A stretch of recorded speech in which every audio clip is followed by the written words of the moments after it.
1932 में कांग्रेस का अधिवेशन कहां हो रहा है? दिल्ली। किसके अध्यक्षता में? पर मालवीय जी इस टाइम जेल में थे। मालवीय जी को जेल में डाल रखा था, इसलिए कांग्रेस ने कहा कि भले ही हमारे सदस्य को जेल में डाल दो, लेकिन हम उसे क्या बनाते हैं? अध्यक्ष।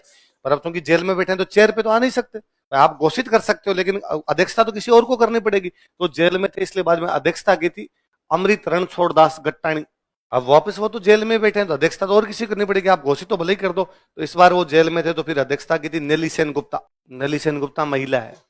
अपने क्या सेनगुप्ता जी थे, लंदन पढ़ने के लिए गए थे। नेली लंदन की थी, अंग्रेज महिला थी। तो आते थे हम सेनगुप्ता जी नेली को साथ लेके आ गए, तो नेली सेनगुप्ता जी के साथ में आ गई, इसलिए क्या नाम हो गया? नेली सेनगुप्ता। कहां पे आ गई? भारत। 47 में देश आजाद हुआ। 47 में देश आजाद हुआ तो दो टुकड़े हो गए, भारत और पाकिस्तान। नेली सेनगुप्ता बंगाल, सेनगुप्ता बंगाल में होते तो बंगाल में आई थी, बंगाल का वो टुकड़ा चला गया पाकिस्तान में। तो सेनगुप्ता थी इंग्लैंड की, नेली सेनगुप्ता नेली थी इंग्लैंड की। बाद में कहां गई? इंडिया। भारत पाकिस्तान के बंटवारे में कहां चली गई? पाकिस्तान। 71 में पाकिस्तान का वो टुकड़ा बंगाल वाला क्या बन गया? बांग्लादेश। तो ये के कहां चली गई? बांग्लादेश। फिर ये बीमार हो गई थी बहुत ज्यादा। इंदिरा गांधी को पता चला कि नेली सेनगुप्ता बांग्लादेश में बीमार है, तो इंदिरा गांधी इनको वापस इंडिया लेके आए थे, इनका इलाज करवाया था। तो वापस क्या हो गई? इंडियन। पहले थी अंग्रेज, फिर भी इंडियन, फिर भी पाकिस्तानी, फिर भी बांग्लादेशी, फिर भी इंडियन। इतने में नेली गेली हो गई बापड़ी, घूम घूम के, है ना। नाम क्या इनका? नेली सेनगुप्ता। तो कांग्रेस में 3 महिला अध्यक्ष बनी थी। 1917 कलकत्ता एनी बेसेंट, 1925 कानपुर सरोजिनी नायडू, 1933 कलकत्ता नेली सेनगुप्ता। अब देखो अखिल भारतीय किसान सभा बन गई तो वो क्या मांग करेगी कांग्रेस से? किसानों की बातें करे। तो कांग्रेस पहली बार कृषि कार्यक्रम जारी करती है। क्या जारी करती है? कृषि कार्यक्रम का मतलब हम किसानों के लिए क्या करेंगे। उन्होंने कहा भाई कांग्रेस इतने साल हो गए किसानों की बात करते नहीं हो, तो कांग्रेस पे दबाव आया, तो कांग्रेस ने क्या जारी किए? कृषि कार्यक्रम। उन्होंने बड़ा जोरदार किया। इधर चल रहा है अखिल भारतीय कांग्रेस का अधिवेशन, टेंट लगा हुआ है, कांग्रेस का अधिवेशन चल रहा है। अध्यक्ष कौन बने हुए? जवाहरलाल नेहरू। उन्होंने बराबर टेंट लगाया। अखिल भारतीय किसान सभा अध्यक्ष बने एनजी रंगा। कौन अध्यक्ष थे? उधर से एनजी रंगा करे कांग्रेस फर्जी पार्टी है और किसानों के बारे में कोई बात नहीं करती है, तो कांग्रेस पे दबाव आया। कांग्रेस ने कहा भाई और बहनों हम कृषि कार्यक्रम जारी कर रहे हैं। सुभाष चंद्र बोस। तो लगातार 2 बार नेहरू जी रह गए, अब कौन बन गए? सुभाष चंद्र बोस। इसका मतलब कांग्रेस में युवाओं का पीक चल रहा है। युवा थे उस समय, नेहरू जी, सुभाष चंद्र बोस, सब ये युवा लोग थे। अब बोस पहली बार बने तो बोस ने कहा कि भाई साहब अपने कुछ नया काम करते हैं। क्या काम करें नया? तो कहा एक तो देश की इकोनॉमी कैसे आगे बढ़ेगी उस पर चर्चा करते हैं। अपने कैसे आगे बढ़ेगी तो उसी योजना बनाते हैं। क्या बनाते हैं? तो एक योजना समिति बनाएगी। क्या बनाएगी? Planning committee. क्या बनाएगी? प्लान करेंगे कैसे उद्योग कैसे लगाए जाएंगे देश में, कांग्रेस का क्या कहना है इस पे, इसके लिए हम प्लान करेंगे। तो क्या बनाते हैं? Planning committee. कौन होगा प्लानिंग कमेटी का अध्यक्ष? की जवाहरलाल नेहरू। कौन होगा? सुभाष ने कहा जवाहर मेरा दोस्त है, तो जवाहर को प्लानिंग कमेटी का क्या बना देते हैं? अध्यक्ष। अब 47 में अपना देश आजाद हुआ। 47 में देश आजाद हुआ, नेहरू जी क्या बने? अध्यक्ष।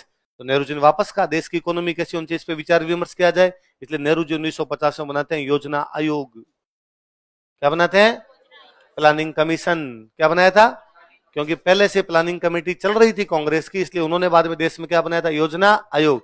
2014 में मोदी जी की सरकार आई, उन्होंने कहा योजना आयोग को समाप्त किया जाता है, अब हम बनाएंगे नीति आयोग। क्या बनाएंगे? तो 2014 से देश में क्या काम कर रहा है? नीति आयोग। पहले क्या था? उससे पहले क्या था? योजना समिति। क्या थी? कौन से अधिवेशन में बनी? 1938 के कौन से अधिवेशन में? जिसके अध्यक्ष कौन थे? उस समय अपना देश 2 भागों में बंटा हुआ था, एक देसी रियासत है और एक ब्रिटिश इंडिया। अंग्रेजों का भारत अलग और राजाओं का भारत अलग। ब्रिटिश इंडिया में नेशनल मूवमेंट चल रहा है और नेशनल मूवमेंट चलाने वाली पार्टी कौन सी है? कांग्रेस। और देसी रियासतें जो राजाओं वाला भारत था वहां पे जनता आंदोलन चला रही थी, राजा के खिलाफ चला रही थी। जनता को प्रजा बोलते, तो प्रजा के आंदोलन थे इसलिए बोलते प्रजामंडल आंदोलन। क्या बोलते? तो राजाओं के खिलाफ क्या चल रहे थे? प्रजामंडल। और अंग्रेजों के खिलाफ क्या चल रहा था? National movement. नेशनल मूवमेंट कौन चला रहा था? कांग्रेस। प्रजामंडल कौन चला रही थी? अलग अलग पार्टियां, जनता चला रही है अपने। अब प्रजामंडल वालों ने कांग्रेस को कई बार कहा कि आप हमें सपोर्ट करो। भाई कांग्रेस एक बड़ी पार्टी है, प्रजामंडल इतने बड़े नहीं थे, तो उन्होंने कहा हमें सपोर्ट करो। लेकिन कांग्रेस वालों का कहना था कि नहीं भाई हम तुम्हें सपोर्ट ही नहीं करेंगे। क्यों नहीं करोगे? तो कांग्रेस का यह मानना था कि कांग्रेस केवल अंग्रेजों के खिलाफ आंदोलन चलाएगी। यदि कांग्रेस राजाओं के खिलाफ भी आंदोलन चलाएगी तो कांग्रेस की पावर 2 भागों में बढ़ जाएगी, आधी पावर अंग्रेजों के खिलाफ और आधी पावर राजाओं के खिलाफ। तो ना तो अंग्रेज देश से जाएंगे ना राजा समाप्त होंगे। पहले हमारा एकमात्र फोकस किस पे है? अंग्रेजों पे। अंग्रेज जब देश से चले जाएंगे तो हम राजाओं के खिलाफ बातचीत करेंगे, राजाओं के खिलाफ आंदोलन नहीं चलाएंगे, क्योंकि अंग्रेज विदेशी है इसलिए आंदोलन की आवश्यकता है, राजा हमारे देश के इसलिए आंदोलन की आवश्यकता राजाओं से हम बातचीत करेंगे। यदि राजा बातचीत में मान गए और जनता को अधिकार सौंप दिए तो ठीक है, और नहीं माने तो हम आंदोलन चला लेंगे। पर जब तक अंग्रेज हमारे देश में, हम राजाओं के खिलाफ कोई आंदोलन नहीं चलाएंगे। 1939 में अधिवेशन कहां हो रहा है? त्रिपुरी। त्रिपुरी मध्य प्रदेश में एक जगह पड़ती है, याद रखना ना, ये त्रिपुरा नहीं है, त्रिपुरी, जबलपुर के पास मध्य प्रदेश में जगह है ये। त्रिपुरी अधिवेशन, अध्यक्ष कौन बन रहे हैं? पिछले में भी कौन थे? 38 में सुभाष थे। सुभाष ने आते ही कई ऐसे काम किए जो गांधी जी को पसंद नहीं थे। जैसे गांधी जी कह रहे थे कि अभी राजाओं को सपोर्ट कर, राजाओं के खिलाफ आंदोलन को सपोर्ट करना नहीं, सुभाष सपोर्ट कर गए। गांधी जी कह रहे थे हिंदी भाषा को बढ़ावा दिया जाए, सुभाष करे हिंदी को किस में लिखो, रोमन के अंदर लिखो। फिर गांधी जी, अब सेकंड वर्ल्ड वॉर शुरू हो गया था, सेकंड वर्ल्ड वॉर शुरू हो गया था, गांधी जी का कहना था कि हमें अंग्रेजों का साथ देना है।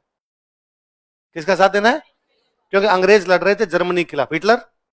तो गांधी जी कहना था कि कई बार सवाल ये नहीं होता कि अच्छा कौन और बुरा कौन है, कई बार सवाल ये होता है कि कम बुरा कौन और अधिक बुरा कौन है। हिटलर अधिक बुरा है, अंग्रेज कम बुरे हैं, इसलिए हमें अधिक बुरे का साथ नहीं देना, हमें किसका साथ देना है? कम बुरे का। कम बुरे कौन है?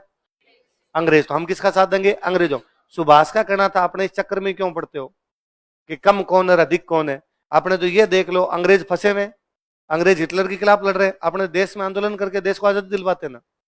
और गांधी जी कहना था कि ना, कोई आदमी फंसा हुआ है तो मौके का फायदा उठाना ये गलत बात है भाई साहब, लड़ेंगे तो ढंग से लड़ेंगे, और ये थोड़ी अगले आदमी मुसीबत का फायदा उठा ले। इसका मतलब सुभाष चाहते आंदोलन किया जाए और गांधी जी चाहते आंदोलन, इन बात पे अड़ गई। अब 1939 में त्रिपुरी में अधिवेशन होने जा रहा है। सुभाष ने कहा मैं वापस अध्यक्ष बनूंगा। गांधी जी को पता था ये अध्यक्ष बनेगा तो वापस पंगे करेगा और ये कहेगा ये करो ये करो। तो गांधी जी ने कहा तेरे को अध्यक्ष नहीं बनाएंगे। तो आप कौन होते हो बनाने वाले? कांग्रेस के मेंबर है वो बनाते हैं अध्यक्ष, मैं चुनाव लड़ लूंगा। इससे पहले कांग्रेस में चुनाव नहीं होते थे, ऐसे ही भाई अपने सारे कांग्रेस के मेंबर अपने बैठे, इस बार किसको बनाएंगे? साहब फलाना जी को बनाते, तो ये अध्यक्ष बन गए। अगली बार आएगा, अगली बार किसको बनाएंगे? यार उनको बनाते, वो बन गए। अगली बार किसको बनाते? इसको। तो सर्वसम्मति से बना लिया करते। इस बार सुभाष अड़ गए, चुनाव करवा लो। तो गांधी जी ने कहा था एटीट्यूड, चुनाव। सुभाष ने कहा हाँ चुनाव करवा लो। बोले बापू ने कहा ठीक, चुनाव करवा लेते हैं। अब बापू ने कहा भाई सुभाष के सामने चुनाव कौन लड़ेगा? बापू के सबसे खास जवाहरलाल नेहरू। जवाहरलाल नेहरू को उन्होंने कहा कि जवाहर तुम सुभाष के सामने चुनाव लड़ोगे। जवाहर को बहुत ढंग से पता था सुभाष धज्जियां उड़ा देगा, सुभाष पॉपुलर हो रखा है भयंकर वाला, क्योंकि ये बात सबको अच्छा लगती है ना, आंदोलन, अंग्रेजों के खिलाफ आंदोलन करेंगे। अब कोई के अंग्रेजों की सहायता करेंगे तो बात थोड़ी गड़बड़ हो जाती है ना।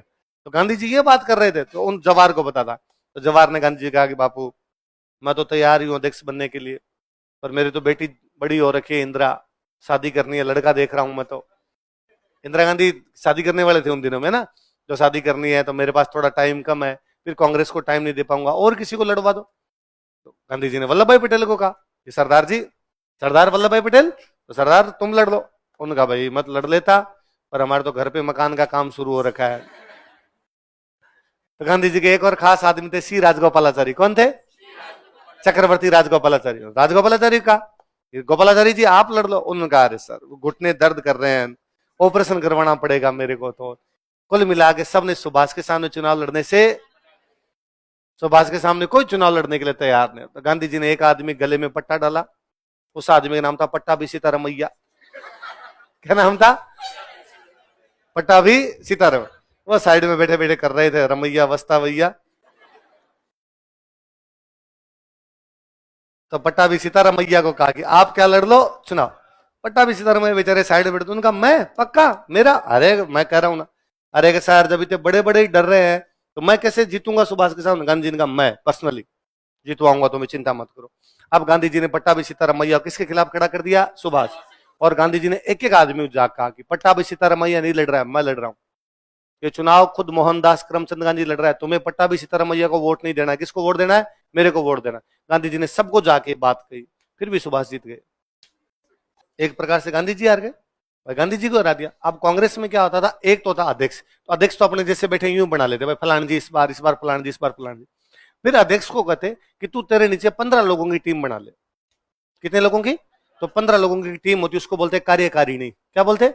एग्जीक्यूटिव, जो एग्जीक्यूशन करेगी। जो भी हमने भाई अधिवेशन में बैठ के बात की, ये करेंगे ये करेंगे ये करेंगे, तो कोई तो एग्जीक्यूट तो करे, कोई काम तो करे। तो काम करने के लिए कितने लोगों की टीम होती है? 15। जैसे उपाध्यक्ष, सचिव, महासचिव, कोषाध्यक्ष, मंत्री, इस प्रकार के 15 लोग हुआ करते। अब अध्यक्ष अपने हिसाब से 15 लोग बना लिया करते, और वो सीनियर लोग होते उनको बना लेते। सुभाष जीते, सुभाष जीतने के बाद गांधी जी के पास गए, बापू आशीर्वाद दो। बाबू उनका आशीर्वाद की कहां हो सकता, आशीर्वाद मैंने तो पट्टा भी सीतारमैया को दिया था, तुम तो फिर भी जीत गए। तो बापू अब जो हो गया हो गया, कोई बात नहीं, आप तो ये बताओ 15 मेंबर कौन कौन लड़े। भाई हमेशा गांधी जी ने बड़े बड़े लोग डिसाइड करते थे 15 लोग कौन आएंगे। अब गांधी जी ने कहा जब चुनाव तू अपनी मर्जी से जीत सकता है तो अपनी मर्जी से बना ले। सुभाष को बड़ा अजीब लगा, सुभाष ने कहा ठीक है फिर बना लेते हैं भाई, आप नहीं बता रहे तो सुभाष जवाहरलाल नेहरू के पास गए। सुभाष के सबसे अच्छे दोस्त कौन, जवाहरलाल नेहरू, कि जवाहर तू उपाध्यक्ष बन जा। जवाहरलाल नेहरू ने कहा भाई मैं तो बन जाता सुभाष, पर तुझे तो पता ही है तेरी भतीजी की शादी करनी है। अब ये सारे गांधी जी के चमचे, जवाहरलाल नेहरू, सी राजगोपालाचारी, ये सारे के सारे गांधी जी के लोग, इसलिए इन सब ने मना कर दिया कि सुभाष के अंडर में हम काम है। तो सुभाष बड़े व्यथित हुए, सुभाष ने अपना रिजाइन लिखा। तो सुभाष को ये लगा कि मैं इस्तीफा देने जाऊंगा गांधी जी के पास और गांधी जी को कहूंगा गांधी जी जब आप काम नहीं करना चाहते तो इस्तीफा ले लो। तो गांधी जी दबाव में आ जाएंगे, मैं अध्यक्ष भी बना रहूंगा और गांधी जी मेरी कार्यकारिणी भी बनवा दें। तो सुभाष रिजाइन लिख के गए, रिजाइन ले जाकर आगे बापू ये कोई मेरे नीचे काम करना नहीं चाहते। गांधी जी ने कहा मैं क्या करूं, तुम जानो, तुम्हारा काम जाने, नए लोगों को लेके बना लो, टीम बनानी है तुम्हें, नए लोगों को बना लो। तो सुभाष ने कहा इसका मतलब आप लोग मेरे साथ काम नहीं करना चाहते। मैं कौन होता हूं करने वाला, पूछ लो इन लोगों से। तो जब सुभाष ने कहा ये सब आपकी बातें मानते हैं और आप जब इतना एटीट्यूड अपना रहे हो ना मेरे खिलाफ, तो ये पकड़ो इस्तीफा, मुझे कांग्रेस में काम ही नहीं करना। गांधी जी ने हाथों हाथ इस्तीफा ले लिया, सुभाष को हटा दिया गया। गांधी जी ने हाथों हाथ नया अध्यक्ष बना दिया, डॉक्टर राजेंद्र प्रसाद। अब सुभाष क्या करे, तो सुभाष ने कहा मैं मेरा अलग पार्टी बना लूंगा। सुभाष के साथ भी कुछ लोग थे, तो सुभाष ने अपनी एक अलग पार्टी बनाई, फॉरवर्ड ब्लॉक। अभी कांग्रेस के अंदर ही एक पार्टी थी, कांग्रेस के अंदर एक प्रेशर ग्रुप था कि हम अपने युवाओं की बात अलग करेंगे, कांग्रेस के अंदर अपनी बातें उठाएंगे। पर बाद में गांधी जी ने सुभाष के इतने पीछे पड़े, सुभाष को कांग्रेस से निकाल दिया गया। तुम कांग्रेस में नहीं है, क्या करोगे कांग्रेस में? आपको सुभाष चंद्र बोस अच्छे लगते हैं बुरे लगते हैं? कैसे लगते हैं? अच्छे सबको? ऐसा कोई जिसको सुभाष चंद्र बोस अच्छे नहीं लगते हो? सबको अच्छे लगते हैं सबको। तो आप सुभाष चंद्र बोस की पार्टी को वोट तो नहीं देते? कौन सी है? क्या मजाक है, अभी जो लिखवाइए कौन सी लिखवाइए, बता कौन सी है? फॉरवर्ड ब्लॉक किसकी पार्टी है? तूने वोट दिया कभी इस पार्टी को? वोट देने लायक होगी, 18 साल की हो गई, देती है वोट? कौन सी पार्टी को देती है? नहीं बताएगी, अभी तक दिया ही नहीं है। जब देगी तब किसी पार्टी को देगी, फॉरवर्ड ब्लॉक को देगी। कौन सी फॉरवर्ड ब्लॉक है? तुम लोग फॉरवर्ड ब्लॉक वोट देना छोड़ो, तुम नाम ही नहीं जानते, है ना? फॉरवर्ड ब्लॉक आज भी हमारे देश की एक पार्टी है, बंगाल में चुनाव लड़ती है। कहां चुनाव लड़ती है? अपने तो चुनाव ही नहीं लड़ती, क्योंकि वो जानती है कि राजस्थान वाले वोट तो देंगे नहीं, क्योंकि वो जानती ही नहीं। वो पूछ लेंगे कौन सी है। तो हम भारत के लोग ऐसे लोग हैं जो केवल बातें करते हैं, हकीकत में उनको लागू। किसी बंदे से पूछ लो कि सुभाष कैसे लगते हैं, भारत में सुभाष ऐसे हीरो हैं जिनके बारे में कोई नेगेटिव बात नहीं करता। आपको गांधी जी की नेगेटिव बातें करने वाले लोग मिल जाएंगे, जवाहरलाल नेहरू की नेगेटिव बातें करने वाले लोग मिल जाएंगे, सुभाष के बारे में कोई नेगेटिव बात है? उसके बावजूद सुभाष की पार्टी को वोट नहीं मिलते। सुभाष की पार्टी बंगाल में भी मुश्किल से 1-2 सीटें जीतती है, अभी भी काम करती है पार्टी, बंगाल में चुनाव लड़ती है, 2-4 सीटें जीत लेती है, बंगाल में अपनी नेतागिरी कर लेते हैं वो लोग। बाकी भारत के अंदर तो उनका कोई अस्तित्व अभी, उधर बंगाल या त्रिपुरा विपुरा उधर वाली राज्यों में चुनाव लड़ते हैं। सुभाष की पार्टी का क्या नाम था? Forward block. तो कोई पूछेगा आपसे कि त्रिपुरी संकट क्या है, क्या पूछेगा? त्रिपुरी क्राइसिस, त्रिपुरी संकट क्या? तो क्या बताओगे त्रिपुरी संकट क्या था? सुभाष को अध्यक्ष को लेकर हटाने को लेकर जो पूरा मामला रचा गया था उसको क्या बोलते हैं? तो त्रिपुरी संकट में पहली बात है कि सुभाष चुनाव लड़ गए, किसके सामने? गांधी जी के सामने। गांधी जी ने अपना उम्मीदवार कौन सा बनाया? पट्टाभी सीतारमैया। कौन जीते? फिर सुभाष ने किस बात को लेकर इस्तीफा दिया? कार्य, क्योंकि उनके नीचे गांधी जी के जो भी समर्थक थे वो काम करने के लिए तैयार नहीं थे। तो बाद में अगला अध्यक्ष कौन बना दिया गया? डॉक्टर राजेंद्र प्रसाद। तो सुभाष ने कांग्रेस में अपनी आवाज उठाने के लिए क्या बना ली? क्या बना ली? Forward block. तो सुभाष को कांग्रेस से ही आगे बात समझ में। तो बाद में सुभाष का कोई भी नाम ज्यादा नहीं था। फिर सुभाष को अब कांग्रेस से बाहर निकाला, बाहर निकालते सुभाष ने कहा भाई ठीक है कांग्रेस से अलग होकर आंदोलन करेंगे। सुभाष ने कांग्रेस से अलग होकर आंदोलन किए, हम आगे पढ़ेंगे इनके बारे में। और अलग होकर आंदोलन किए तो अंग्रेजों ने गिरफ्तार कर लिया, गिरफ्तार करके घर में नजरबंद कर दिया। घर में क्या कर दिया, नजरबंद। फिर सुभाष एक दिन नजरबंदी से भाग गए। सुभाष कलकत्ता से गए अफगानिस्तान। कहां गए? अफगानिस्तान से चले गए जर्मनी। कहां चले गए? जर्मनी जाके मिले हिटलर से। किसे मिले? मैं अंग्रेजों के खिलाफ हूं। हिटलर ने कहा शाबाश, मैं भी अंग्रेजों के खिलाफ हूं, दुश्मन का दुश्मन। तो सुभाष ने किससे दोस्ती की? हिटलर ने कहा तुम कहां के हो भाई? मैं इंडिया का हूं। इंडिया कहां पड़ता है? एशिया में। तो हिटलर ने कहा एशिया की जिम्मेदारी हमने दे रखी है जापान को। किसको दे रखी है? क्योंकि इंग्लैंड के खिलाफ 3 देश एक साथ लड़ रहे थे, जर्मनी, जापान, इटली। कौन कौन से? है ना, ये 3 एक तरफ लड़ रहे हैं, बाकी पूरी दुनिया एक तरफ है। 3 एक तरफ है, कौन कौन से? Germany, Japan. तो जर्मनी और इटली दोनों कहां पड़ते हैं? यूरोप। तो ये तो यूरोप में मार रहे थे भाई इंग्लैंड को। हिटलर ने लंदन पे इतने बम मारे थे, इतने बम मारे, लंदन तबाह हो गया था। हिटलर भयंकर शक्तिशाली था उन दिनों के अंदर।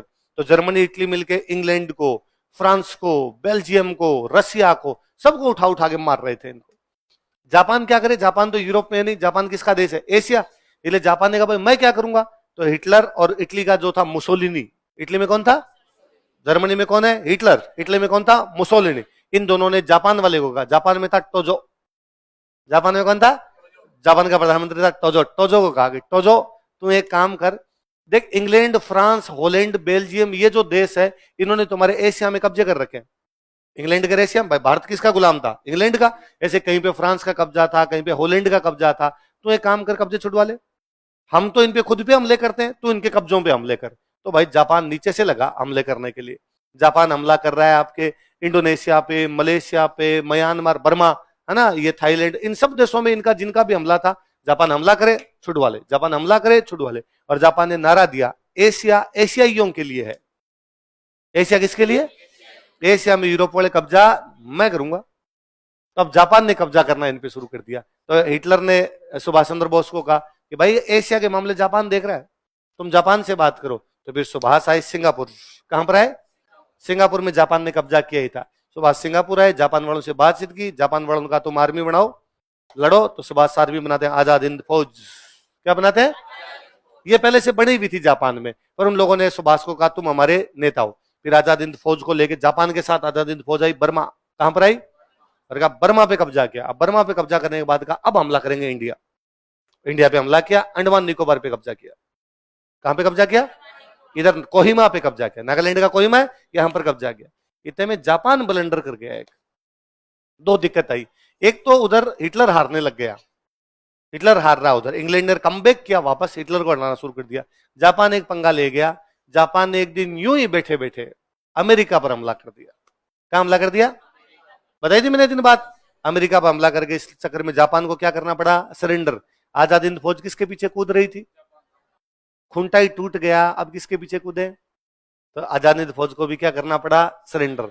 वरना यदि उस टाइम जापान सरेंडर नहीं करता तो आजाद हिंद फौज इंडिया पे क्या कर लेती? कब्जा। सुभाष बनते राष्ट्रपति। सुभाष क्या बनते? क्योंकि सुभाष ने सिंगापुर में वहां घोषणा कर दी थी जैसे ही हम भारत को आजाद करा लेंगे मैं बनूंगा राष्ट्रपति, मैं ही बनूंगा प्रधानमंत्री, मैं ही बनूंगा सेनापति। 3 पोस्ट खुद के पास रखी थी उन्होंने। कौन कौन सी? राष्ट्रपति, प्रधानमंत्री और सबको बांट बन गई थी। पहले गवर्नमेंट बना के ली थी, तुम बनोगे विदेश मंत्री, तुम बनोगे वित्त मंत्री, तुम कृषि मंत्री, तुम गृह मंत्री। बस इंडिया पे कब्जा करना जाते फिर अपनी सरकार बनी हुई है। कब्जा करने के बाद थोड़ी बनाएंगे, सरकार तो पहले ही बना लो। पर कब्जा हुआ ही नहीं तो सरकार बन भी। भाई बात समझो। तो सुभाष की कहानी याद रहेगी आपको। तो सुभाष पहले कांग्रेस के अध्यक्ष है। कौन कौन से अधिवेशनों में? 1938 और 1939। 38 में कहां पर हुआ? 39 में कहां पर हुआ? लेकिन त्रिपुरी में उनके सामने चुनाव कौन लड़ते हैं? पट्टाभी सीतारामैया। उनको सपोर्ट कौन करते हैं? जीतते कौन है? इसलिए सुभाष का किस बात को लेकर विवाद हुआ? इसलिए सुभाष ने क्या दे दिया? तो अध्यक्ष किसको बना दिया गया? डॉक्टर राजेंद्र प्रसाद। तो सुभाष ने कौन सी पार्टी बना ली? फॉरवर्ड। बोलो, क्या वो कांग्रेस से अलग थी? नहीं, कांग्रेस के अंदर ही क्या थी? एक दबाव समूह थी। लेकिन बाद में सुभाष को कांग्रेस से ही सही गलत अलग अलग प्रक्रियाएं होती है। गांधी जी का अपना मानना था कि यार नहीं करना चाहिए, क्यों हमें जर्मनी का साथ देना चाहिए, हमें अंग्रेजों का साथ देना चाहिए। गांधी जी वैसे सही थे, कई मामलों में होता है गांधी जी ठीक ही थे। जर्मनी बहुत बुरा हो रखा था, जापान और बुरा था कि यदि जापान इंडिया पे कब्जा कर लेता इंग्लैंड को आगे तो बहुत बुरा मारते। अंग्रेज इस मामले में भले थे थोड़े। और फिर पॉलिटिक्स होती है जी, पॉलिटिक्स में सही गलत कुछ ही नहीं होता। पॉलिटिशियन थे, गांधी जी भी पॉलिटिशियन थे, सुभाष भी पॉलिटिशियन थे। मौलाना अबुल कलाम आजाद कौन कर रहे थे? इसमें बात की गई थी राष्ट्रीय एकता को बढ़ावा दिया जाए। किसको बढ़ावा दिया जाएगा? कारण था कि वर्ल्ड वॉर चल रहा है, वर्ल्ड वॉर में इंडियन आर्मी को भाग लेने के लिए अंग्रेजों ने कहां भेज दिया? यूरोप, जर्मनी के खिलाफ लड़ रही थी। जबकि कांग्रेस का कहना था कि हमारी आर्मी को क्यों भेज रहे हो भाई, लड़ाई हमारी तो है नहीं, लड़ाई किसकी है? इंग्लैंड और जर्मनी, हम क्यों भाग ले? इंग्लैंड का कहना था तुम हमारे गुलाम हो, तो तुम हमारी तरफ से नहीं लड़ोगे तो किसकी तरफ से लड़ोगे? तो इंडिया कह रहा था कि हमें एकता दिखानी है, हमें इस प्रकार की बातों में आना नहीं है। वर्ल्ड वॉर चल रहा है लेकिन हमारा देश क्या रहेगा? एकजुट रहेगा। 1940 के बाद अधिवेशन हुआ ही नहीं, 46 तक। कब तक नहीं हुआ? क्योंकि वर्ल्ड वॉर चल रहा था। इन बिटवीन गांधी जी आंदोलन शुरू कर देते हैं, भारत छोड़ो। कौन सा? तो आंदोलन के दौरान नेता वेता सारे जेल में चले गए, तो अब अधिवेशन करेगा ही कौन? 45 के अंदर जाके भारत छोड़ो आंदोलन समाप्त हुआ, 45 में जाके सेकंड वर्ल्ड वॉर समाप्त हुआ, तो अगला अधिवेशन हुआ था 46 में। कब हुआ? तो 40 से 46 के बीच कोई अधिवेशन नहीं हुआ। वरना तो हर साल अधिवेशन होता, तो हर साल अध्यक्ष भी क्या हो जाता? चेंज। अब अधिवेशन नहीं हुआ तो अध्यक्ष भी चेंज नहीं, तो 6 साल तक अध्यक्ष कौन है? 46 में। कांग्रेस का अधिवेशन हमेशा कब होता? दिसंबर। कब होता? दिसंबर। तो दिसंबर 46 में अध्यक्ष कौन बन गए? जेबी कृपलन। ये कब तक रहेंगे? दिसंबर 47। दिसंबर 47। बीच में अगस्त 47 में देश क्या हो गया? आजाद। तो देश की आजादी के टाइम कांग्रेस का अध्यक्ष कौन है? जेबी कृपलन।